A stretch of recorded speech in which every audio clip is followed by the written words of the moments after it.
Kisah itu dialami oleh pemuda Arab. Ia adalah seorang pelajar. Selain pelajar, ia juga seorang juru dakwah Islam. Ketika berada di Amerika Serikat, ia berkenalan dengan salah seorang Nasrani. Singkat cerita, dari perkenalan itu, hubungan mereka semakin akrab, dengan harapan semoga Allah Subhanahu wa Ta'ala memberinya hidayah masuk Islam. Pada suatu hari, mereka berdua berjalan-jalan di sebuah perkampungan di Amerika dan melintas di dekat sebuah gereja yang terdapat di kampung tersebut. Temannya itu yang Nasrani meminta agar ia turut masuk ke dalam gereja. Awalnya ia keberatan, namun karena ia terus mendesak, akhirnya pemuda itu pun memenuhi permintaannya lalu ikut masuk ke dalam gereja dan duduk di salah satu bangku dengan hening. Ketika pendeta masuk, mereka serentak berdiri untuk memberikan penghormatan, lantas kembali duduk. Di saat itu, si pendeta agak terbelalak ketika melihat kepada para hadirin dan berkata, "Di tengah kita ada seorang muslim, aku harap ia keluar dari sini." Pemuda Arab itu tidak bereaksi dari tempatnya.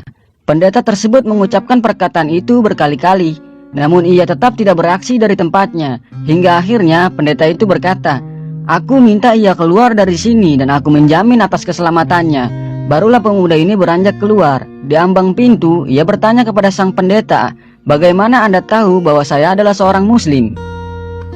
Pendeta itu menjawab, "Dari tanda yang terdapat di wajahmu." Kemudian ia beranjak hendak keluar. Namun sang pendeta ingin memanfaatkan keberadaan pemuda ini, yaitu dengan mengajukan beberapa pertanyaan. Tujuannya untuk memojokkan pemuda tersebut dan sekaligus mengokohkan markasnya. Pemuda muslim itu pun menerima tantangan debat tersebut. Sang pendeta berkata, "Aku akan mengajukan kepada Anda 22 pertanyaan dan Anda harus menjawabnya dengan tepat." Lalu pemuda itu tersenyum dan berkata, "Silahkan." Kemudian sang pendeta pun mulai melontarkan 22 pertanyaan itu. Pendeta itu berkata, "Sebutkan satu yang tiada duanya, dua yang tiada tiganya, tiga yang tiada empatnya, empat yang tiada limanya, lima yang tiada enamnya, enam yang tiada tujuhnya, tujuh yang tiada delapannya, delapan yang tiada sembilannya, sembilan yang tiada sepuluhnya. Lalu sesuatu yang tidak lebih dari 10, 11 yang tiada 12-nya, 12 yang tiada 13-nya, 13 yang tiada 14-nya. Lalu sebutkan sesuatu yang dapat bernafas namun tidak mempunyai ruh. Apa yang dimaksud dengan kuburan berjalan membawa isinya? Siapakah yang berdusta namun masuk ke dalam surga? Sebutkan sesuatu yang diciptakan Allah namun dia tidak menyukainya. Sebutkan sesuatu yang diciptakan Allah dengan tanpa ayah dan ibu. Siapakah yang tercipta dari api? Siapakah yang diazab dengan api? Dan siapakah yang terpelihara dari api? Siapakah yang tercipta dari batu? Siapakah yang diazab dengan batu? Dan siapakah yang terpelihara dari batu? Sebutkan sesuatu yang diciptakan Allah dan dianggap besar. Dan yang terakhir ialah, pohon apakah yang mempunyai 12 ranting? Setiap ranting mempunyai 30 daun. Setiap daun mempunyai 5 buah, 3 di bawah naungan dan 2 di bawah sinaran matahari." Sahabat beriman, setelah mendengar pertanyaan tersebut, pemuda itu tersenyum dengan senyuman mengandung keyakinan kepada Allah Subhanahu wa Ta'ala. Lalu pemuda itu membaca Bismillahirrahmanirrahim. Setelah membaca basmalah, atas izin Allah Subhanahu wa Ta'ala, ia menjawab 22 pertanyaan itu dengan cerdas. Ia berkata, "Satu yang tiada duanya ialah Allah Subhanahu wa Ta'ala. Terdapat dalam Al-Quran surat Al-Ikhlas. Dua yang tiada tiganya ialah malam dan siang. Allah Subhanahu wa Ta'ala berfirman dalam surat Al-Isra ayat ke-12 di awal ayatnya yang berbunyi, dan kami jadikan malam dan siang sebagai 2 tanda kebesaran kami. 3 yang tiada empatnya adalah kehilapan yang dilakukan oleh Nabi Musa alaihissalam ketika Nabi Khidir alaihissalam menenggelamkan sampan, membunuh seorang anak kecil, dan ketika menegakkan kembali dinding yang hampir roboh. 4 yang tiada limanya adalah Taurat, Injil, Zabur, dan Al-Quran. 5 yang tiada enamnya ialah sholat 5 waktu.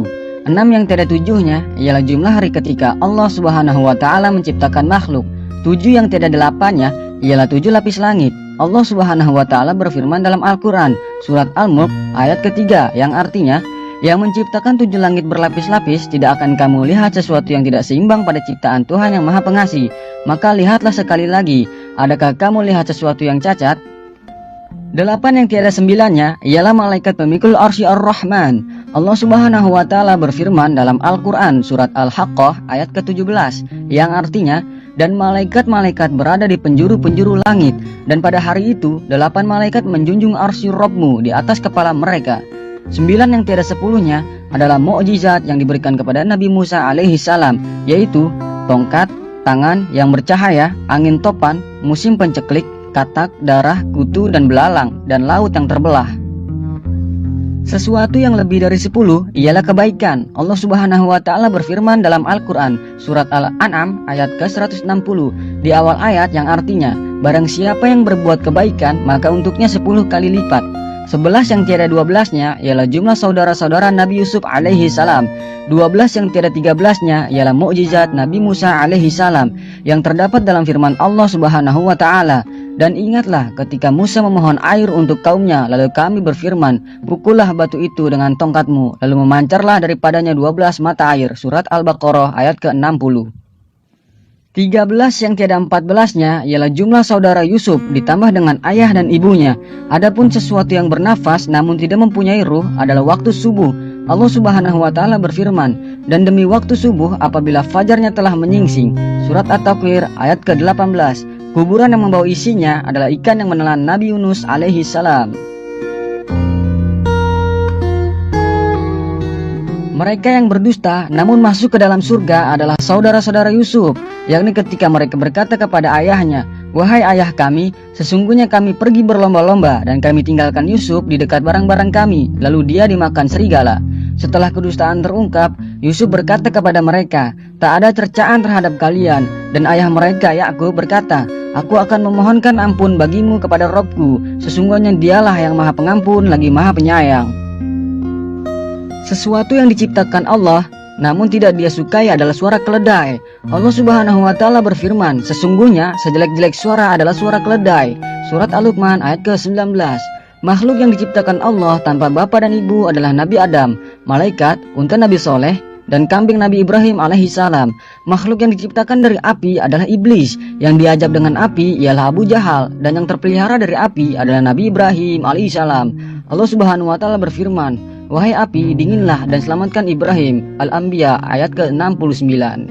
Makhluk yang terbuat dari batu adalah unta Nabi Soleh, yang diazab dengan batu adalah tentara bergajah, dan yang terpelihara dari batu adalah Ashabul Kahfi atau penghuni gua. Sesuatu yang diciptakan Allah dan dianggap perkara besar adalah tipu daya wanita, sebagaimana firman Allah Subhanahu wa taala, sesungguhnya tipu daya kaum wanita itu sangatlah besar. Surat Yusuf ayat ke-28. Adapun pertanyaanmu yang terakhir, ialah pohon yang memiliki 12 ranting, setiap ranting mempunyai 30 daun, setiap daun mempunyai 5 buah, 3 di bawah teduhan dan 2 di bawah sinaran matahari, yaitu bermakna pohon adalah tahun, ranting adalah bulan, daun adalah hari, dan buahnya adalah salat yang 5 waktu, 3 dikerjakan di malam hari dan 2 di siang hari. Setelah mendengar semua jawaban pemuda tersebut, pendeta dan para hadirin merasa takjub. Kemudian pemuda muslim itu pamit dan beranjak hendak pergi. Namun ia mengurungkan niatnya dan meminta kepada pendeta agar menjawab satu pertanyaan saja. Permintaan ini disetujui oleh sang pendeta. Pemuda ini berkata, apakah kunci surga itu? Mendengar pertanyaan itu, lidah sang pendeta menjadi keluh. Hatinya diselimuti keraguan dan rona wajahnya pun berubah. Ia berusaha menyembunyikan kekhawatirannya itu, namun hasilnya nihil. Orang-orang yang hadir di gereja itu terus mendesaknya agar menjawab pertanyaan tersebut. Namun ia berusaha mengelak. Mereka berkata, Anda telah melontarkan 22 pertanyaan kepadanya dan semuanya ia jawab. Sementara ia hanya memberimu satu pertanyaan, namun Anda tidak mampu menjawabnya. Pendeta tersebut berkata, sungguh aku mengetahui jawaban dari pertanyaan tersebut, namun aku takut kalian marah. Mereka menjawab, kami akan jamin keselamatan Anda. Lalu sang pendeta pun berkata, jawabannya ialah asyhadu alla ilaha illallah wa asyhadu anna Muhammadar Rasulullah. Setelah mendengar jawaban pendeta itu, sang pendeta itu sendiri dan orang-orang yang hadir di gereja itu memeluk agama Islam. Sahabat beriman yang insya Allah dirahmati Allah Subhanahu wa ta'ala, sungguh Allah telah menganugerahkan kebaikan dan menjaga mereka dengan Islam melalui tangan seorang pemuda muslim yang bertakwa itu.